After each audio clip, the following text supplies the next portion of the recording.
बिस्मिल्लाहिर्रहमानिर्रहीम। अस्सलाम वालेकुम नाज़रीन, मैं हूँ इसहाक़ साकी और आपकी खिदमत में हाज़िर हूँ एक नई वीडियो के साथ। आज हम बात करेंगे आइरिस की। आइरिस सिस्टम जो एफबीआर का सिस्टम है जिसके थ्रू हम इनकम टैक्स रिटर्न फाइल करते हैं। इस पे हम मुकम्मल तफ़सील के साथ इस पे बात करेंगे कि सबसे पहले आपने जाना है गूगल पे और आइरिस लिखना है। आइरिस का ये 2.0 वर्ज़न आ चुका है। आप इस पे क्लिक करेंगे तो इसके बाद आपका ये वाला स्क्रीन खुल जाएगी। इस पे आके सबसे पहले आपने क्या करना है जनाब, अ इससे पहले आप सबसे पहले आपने करनी होती है रजिस्ट्रेशन। अब रजिस्ट्रेशन के लिए सबसे पहले ये ज़हन में रखें कि आपके पास अपना email address, active email address, जिसका पासवर्ड आपको पता हो, वो होना ज़रूरी है और एक मोबाइल फ़ोन नंबर आपके पास होना ज़रूरी है। क्योंकि जब आप रजिस्ट्रेशन करते हैं, अपना सारा डाटा एंटर करते हैं, सबमिट करते हैं, तो एफबीआर की तरफ से आपके ईमेल और फ़ोन नंबर पे, दोनों पे 2 अलग-अलग कोड आते हैं। वो दोनों कोड आपको चाहिए होते हैं रजिस्ट्रेशन का प्रोसेस कंप्लीट करने के लिए। तो इसलिए सबसे पहले आपने वो ईमेल और फ़ोन नंबर उसको अपने पास रखना है और उसके बाद आपने क्या करना है, आपने न्यू रजिस्ट्रेशन पे क्लिक करना है। जब इस पे क्लिक करेंगे, ये उस सूरत में है जब आपके पास आपका डाटा पहले एफबीआर की किसी वेबसाइट पे एंटर नहीं है।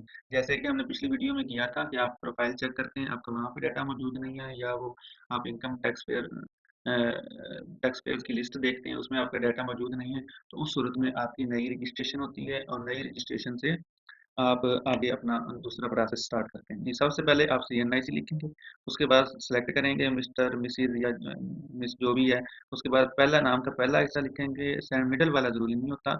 अगर आप नॉर्मली पाकिस्तानी जो है वो 2 नाम होते हैं, जैसे मोहम्मद और आगे जो भी आपके हैं, मोहम्मद इसहाक़ कह लें, इस तरह वो लिखेंगे। उसके बाद आप आ जाएँगे अपने ये करंट जो आपका सर्विस है, जो फ़ोन जिस कंपनी का आप यूज़ कर रहे हैं वो सेलेक्ट करेंगे, जैसे कि मोबलिंक, और यहाँ पे आपने फ़ोन नंबर लिखना है। लेकिन वो फ़ोन नंबर जो भी लिखेंगे उससे पहले 00 और 92 लगाना ज़रूरी है और आपके फ़ोन के शुरू में जो 0 होती है वो आपने लिखेंगे। दोनों दफ़ा ये रिपीट करेंगे सेम। इसी तरह यहाँ पे ईमेल और यहाँ पे ईमेल यहाँ पे रिपीट करेंगे सेम। उसके बाद आ जाएँगे एड्रेस। यहाँ पे आपने सेलेक्ट करना है कि आपकी जो कोई प्रॉपर्टी, कोई एड्रेस या जिस जगह आप रह रहे हैं, एजुकेशनल नॉर्मली वही होता है कि हम रेज़िडेंशियल प्रॉपर्टी लेते हैं। उसके बाद देखते हैं कि हम क्या क्या मतलब एक प्रॉपर्टी क्या किस तरह की है, कि नेचर क्या है उसकी। तो वो नॉर्मली यही होता है कि जैसे हम कहते हैं कि ये हाउस है। अब हाउस की मेजरमेंट यूनिट में यानी वो मरलों में है, कनाल में है, किसमें है, जो भी है मरला सेलेक्ट किया। कितना है जी, हम कहते हैं जी 5 मरला है। अब यूनिट उसका घर नंबर होता है एक्चुअली। अगर घर का नंबर लगा है तो ठीक है, अगर नहीं लगा तो आप 0 लगा दें या 1 लगा दें, वो चल जाता है। ठीक है, उसके बाद आ जाएँगे जी आप स्ट्रीट या वो एड्रेस लिखेंगे, एड्रेस के बाद आप एरिया यानी वो कस्बा, शहर जो भी उसका नाम है वो लिखेंगे। उसके बाद वो आता है सिटी। वो सिटी आप यहाँ पे लिख नहीं सकते, यहाँ पे आपने सर्च करना होता है। जैसे कि मैं लिखता हूँ कि पाक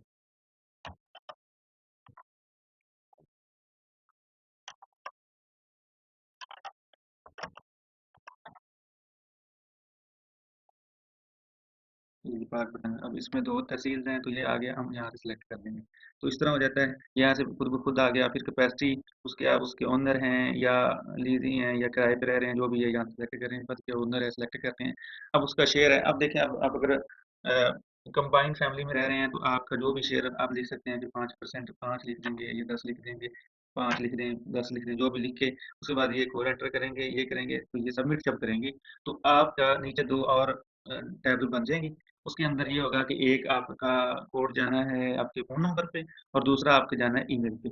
वो आपने जो फ़ोन नंबर वाला कोड है वो फ़ोन नंबर में लिखना है और जो ईमेल वाला कोड है वो ईमेल में रख के तो आपने नेक्स्ट उसको सबमिट कर देना है। उसके बाद आपके रजिस्ट्रेशन का जो अमल है वो हो जाएगा कंप्लीट।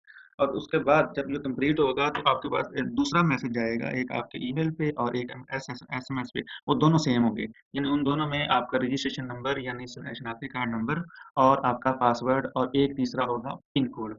ये तीनों आपके ईमेल पे भी आ जाएँगे और आपके एसएमएस पे भी आ जाएँगे। इनको आपने सेव रखना है। इनको सेव रखेंगे तो वो आपको बाद में काम देंगे। बाद में आप चाहें तो अपना पासवर्ड और पिन कोड चेंज भी कर सकते हैं, लेकिन फर्स्ट टाइम आप उसी से लॉगिन हो सकेंगे। जब ये अमल मुकम्मल हो जाएगा तो फिर आप यहाँ पे आ जाएँगे।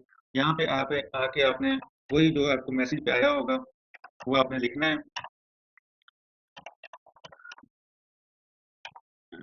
यहाँ पे पहले शनाख्ती कार्ड नंबर लिखेंगे और यहाँ पे आपने लिखना है अपना पासवर्ड। आप लॉगिन पे क्लिक करेंगे।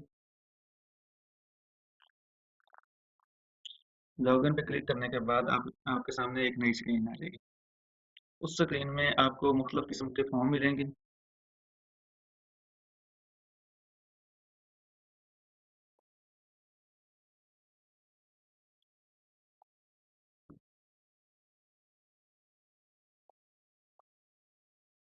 जी, नेट का थोड़ा इशू आ गया।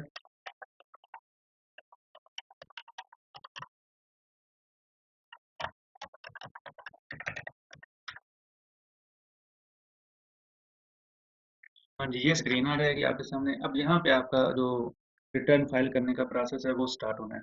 यहाँ पे आपको क्या-क्या चीज़ें चाहिए होती हैं, आपके पास सालाना इनकम की तफ़सील हो कि साल के अंदर टोटल आपकी यानी जून पिछले जुलाई से लेकर जून क्लोजिंग तक आपके पास इनकम की टोटल डिटेल हो। उसमें से अगर कोई टैक्स कटा है, इनकम टैक्स विथहोल्डिंग टैक्स कटा है तो उसकी डिटेल आपके पास हो। अब अच्छा ये सैलरीड पर्सन के लिए या दूसरों के लिए भी आपने ग्रॉस इनकम लेनी है, इसमें नेट इनकम नहीं लेनी बल्कि ग्रॉस इनकम लेनी है। अच्छा, उसमें से अगर कोई टैक्स कट रहा है उसकी डिटेल होगी। उसके बाद यहाँ पे फॉर्म के अंदर ही एक सेक्शन होता है एक्सपेंसेस का, वहाँ पे आपने एक्सपेंसेस लिखने होते हैं।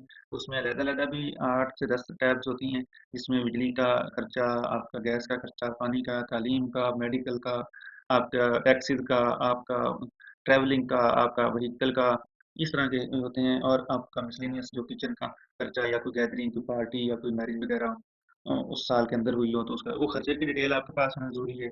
उसके बाद एक आपका सेक्शन होता है एसेट्स का, एसेट्स और लायबिलिटीज़ का कि आपके पास कौन-कौन से एसेट्स मौजूद हैं या पिछले साल में आपने खरीदे हैं या बेचे हैं। यानी उस टोटल जो आपके क्लोजिंग ज़ोन में आपके पास जो मौजूद हैं उनकी आपने डिटेल भी आपके पास मौजूद होना ज़रूरी है। ठीक है जी? उसके बाद जो है आपका अगला आप मुकम्मल फॉर्म कर सकेंगे। अब जो फर्स्ट टाइम कर रहा है उसके लिए तो उसको आपको ये यहाँ पे रिक्वायर्ड डॉक्यूमेंट्स क्या-क्या चाहिए होता है वो आप देख सकते हैं। इसके पहला नॉर्मल रिटर्न और सैलरी रिटर्न। नॉर्मल रिटर्न होती है जो सैलरी पर्सन नहीं है और छोटा-मोटा काम है और उसके लिए साल की जो उसने रिटर्न फाइल करनी है वो ये फॉर्म पे क्लिक करेगा। जो सैलरी पर्सन है वो इसमें क्लिक करेगा। अब जो अगर उसकी सैलरी के अलावा कोई और इनकम नहीं है तो वो इस पे क्लिक करेगा। अगर उसकी सैलरी भी है प्लस 50% से ज़्यादा दूसरी इनकम भी है तो फिर वो नॉर्मल इनकम टैक्स रिटर्न ही फाइल करेगा। इसमें थोड़ा-सा फ़र्क होता है, ये थोड़ी-सी शॉर्ट होती है और ये थोड़ी-सी डिटेल में होती है। तो ये आप फॉर्म क्लिक करेंगे तो बाकी जो है फॉर्म फिल करना वो हम इंशाल्लाह नेक्स्ट वीडियो में देखेंगे। यहाँ तक का आपका मुकम्मल हुआ। अगर पसंद आई हो वीडियो तो आप प्लीज़ लाइक करिएगा, इसको शेयर कीजिएगा, चैनल को सब्सक्राइब कीजिएगा। तो इंशाल्लाह मिलते हैं अगली वीडियो के साथ। अल्लाह हाफ़िज़।